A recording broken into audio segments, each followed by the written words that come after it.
Hi friends, welcome back to it's my world ఛానల్కి స్వాగతం. ఎలా ఉన్నారు?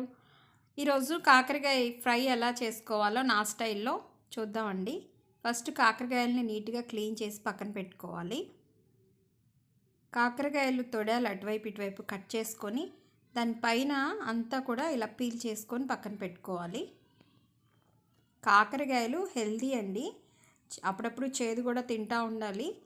ఓన్లీ షుగర్ పేషెంట్లనే కాదు, ప్రతి ఒక్కళ్ళు కూడా అన్ని వెజిటేబుల్స్తో పాటు ఈ వెజిటేబుల్ని కూడా వీక్లీ వన్స్ తింటూ ఉంటే చాలా హెల్దీ. నేనైతే లోపల కొంచెం గట్టిగా ఉన్న గింజల్ని మాత్రం తీసేస్తున్నాను, లేతగా ఉన్న వాటిని మాత్రం కట్ చేసి వేస్తున్నాను. చిన్న చిన్న పీసెస్గా కట్ చేసుకుంటున్నాను. చాలామంది కాకరకాయలు చాలా రకాలుగా చేసుకోవచ్చండి. ముక్కలుగా చేసుకోవచ్చు, చిన్న చిన్న పీసెస్గా చేసుకోవచ్చు, ఉడకబెట్టి చేసుకోవచ్చు. అట్లా ఎవరి స్టైల్లో ఎవరి టేస్ట్ తగ్గట్టు ఒక్కొక్కసారి ఒక్కోలా చేస్తాము. దానికి సరిపడా ఉల్లిపాయలు నేను కట్ చేసుకున్నాను చిన్న చిన్న పీసెస్గా. మసాలా నేను ప్రిపేర్ చేస్తున్నాను. వెల్లుల్లి రెబ్బలు సరిపడా తీసుకున్నాను, వేయించిన శనగపప్పు కొన్ని, దాంతో పాటుగా జీలకర్ర, తర్వాత వీటిని మిక్సీ పెట్టుకున్నాక నా దగ్గర ఎండు కొబ్బరి పొడి ఉందండి. ఆ పౌడర్ని కూడా మరలా ఒకసారి వేసి మొత్తం కలిపి ఇంకొకసారి మిక్సీ చేసుకున్నాను. ఇదంతా ముందే మసాలా అంతా రెడీ చేసుకొని పక్కన పెట్టుకున్నాను. ఇప్పుడు పెనం మీద ఆయిల్ పెట్టి పోపు గింజలు కూడా వేసి, ఉల్లిపాయలు మాత్రం బాగా కాగే వరకు కాకుండా కొంచెం పచ్చిదనం జస్ట్ ఒక 2 minutes చాలండి. ఎందుకంటే కాకరకాయలు చాలాసేపు పడుతుంది వేగటానికి. దాంతోపాటుగా ఆనియన్స్ కూడా మాడిపోతాయి. అందుకనేసి కొంతమంది లాస్ట్లో మిడిల్లో వేసుకుంటారు, కొంతమంది వచ్చేసి తిరగమాత ఫస్ట్లో వేసి వెంటనే కూడా కాకరకాయలు వేసుకోవచ్చు ముక్కలు. ఆయిల్ మాత్రం చాలా పట్టిద్ది కాకరకాయలకి. కరివేపాకు ఎందులో అయినా మన ఇష్టం అండి, మనకు నచ్చినంత వేసుకోవచ్చు.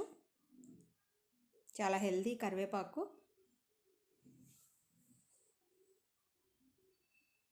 కొంచెం వేగిందో లేదో నేను వెంటనే కాకరకాయ ముక్కల్ని వేసేసానండి. అది కలిపి వేగేసరికి చాలా టైం పడుతుంది కదా. సిమ్లో పెట్టుకొని చాలాసేపు పడుతుందండి కాకరకాయ ముక్కలు వేయించుకోవటానికి. కొంచెం ప్రాసెస్ ఉన్నా కానీ మనం ఓపికతో చేసుకుంటే అది ఒక 1 week అలాగా నిల్వ ఉంటుంది, టేస్ట్ కూడా బాగుంటుంది. అంతా ఆయిల్, ఇప్పుడు ఆయిల్ అసలు కనిపించట్లేదు చూసారా.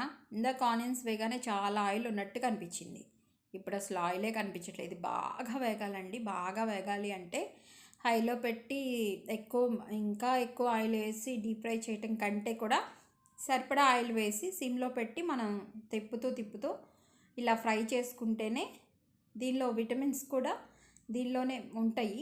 మనం డీప్ ఫ్రై చేసుకొని ఇచ్చేస్తే ఆ ఫ్లేవర్ వేరుగా ఉంటుంది. చాలా వరకు వేగిపోయి ఆయిల్ బయటకు వచ్చేసింది చూసారా. ఇప్పుడు సాల్ట్ వేసాను నేను. సాల్ట్ వేసుకొని ఆ మసాలా ఉంది చూసారా, మనం మిక్సీ వేసుకున్న మసాలా, ఆ మసాలాను కూడా వేసి బాగా ఫ్రై అయిన తర్వాత మనకి ఇది టేస్ట్కి సరిపడా చాలు, ఇంతకన్నా ఇంకా వేపటం ఎందుకు అని మనకు అనిపించినప్పుడు కారం వేసుకుంటాము. పచ్చికారం వేసుకున్నాను.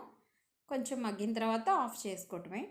ఈ కాకరకాయ ఫ్రై మాత్రం చాలా హెల్దీ అండి. కాకరకాయ కూర చాలా రకాలుగా చేసుకోవచ్చు. నేనైతే ఎగ్ బుర్జీ స్టైల్లో చేశాను. బట్ ఏంటంటే ఇది ఎక్కువ రోజులు నిల్వ ఉంటుంది, చాలా బాగుంటుంది. కొంచెం కలుపుకున్న రైస్లో కలుస్తుంది. చాలా టేస్టీగా ఉంది. వీడియో కనుక నచ్చితే please like, share and subscribe. Thank you for watching.